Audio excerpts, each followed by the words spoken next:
Democrats are lashing out at House Intelligence Chairman Devin Nunes, saying he needs to recuse himself from the House of Representatives investigation into alleged Russian meddling in the 2016 election. The only person who can force him to do this, though, is the Speaker of the House, Paul Ryan, and he is defending Nunes so far. I still don't know why. And if you guys give me a reason to recuse myself, I might consider it. One, should Devin Nunes recuse himself from the Russia investigation? And two, do you know the source of his information? No one knows. It's not up to me. He's a member of the House. He's appointed by the Speaker. That is entirely up to the Speaker and the membership of the House of Representatives. Zach Buchanan is a senior advisor to the Democratic National Committee, or at least he was as of this afternoon when the new chairman of that committee, Tom Perez, asked everyone to resign by the end of the month. Zach joins us here in the studio. So, Zach, I got to start off by asking, you still working for the DNC? I am today. My contract ends at the end of this week, as it was planned since January. Well, good for Tom Perez for looking within a little bit and not just ranting about Russia, but asking, how did the single most impressive person in the history of the world lose to Donald Trump? Well, I think we know about how the single most impressive person lost to Donald Trump, and it was in part by the Russian government and the Kremlin. So here's what doesn't make sense. Okay, so for the last 3 or 4 months, Democrats have been saying every night in this show, Trump is a puppet of the Kremlin. He's doing the bidding of the Putin government. The entire Russian economy is based on energy. Trump's views on energy are very pro-American. He wants more energy exploration and production in this country. He's totally for fracking. If you were doing the Kremlin's bidding, you would have Al Gore's position. You'd be against fracking, and you'd be talking a lot about global warming. How does that even make sense that Trump is doing the bidding of Russia? Well, it makes sense that Trump is doing the bidding of Russia if you look at the actions that he has taken as president. The actual things that he has done is he has removed sanctions on the FSB, which is the Russian spy network. He's also attacked NATO, which is one of the top priorities of Vladimir Putin.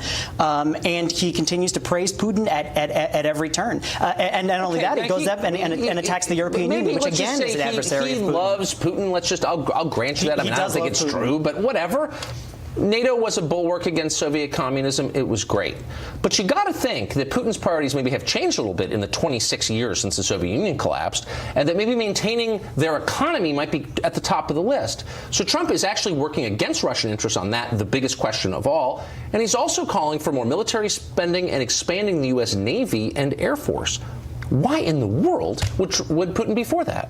I don't understand how you can say that Putin is for American policy and that Donald Trump is whatever you just said.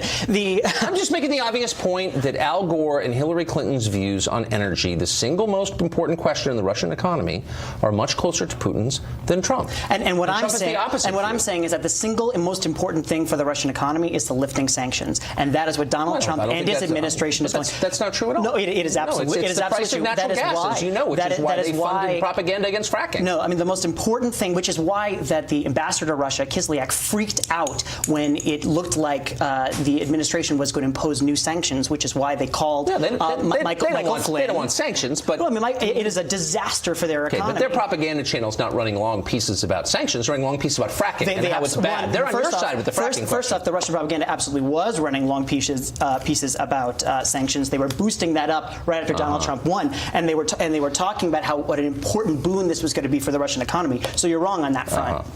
So your point is, and the point of Democrats, speaking in lockstep as always, is that Devin Nunes is such a partisan that he cannot continue in his role as chairman of the House Intel Committee.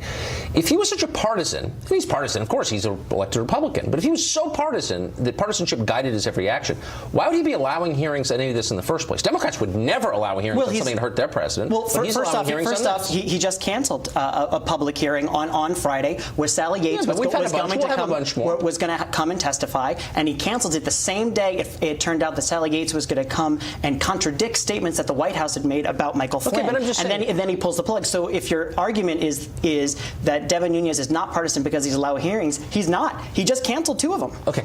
We've had a bunch of hearings. We will have more. He is the chairman of this committee, is allowing this investigation to go forward. I'm just saying, as you well know, with a Democrat in the White House and Democratic-controlled Congress, this would never happen because it's going to hurt our guy. We're not doing it, period. And he's allowing it.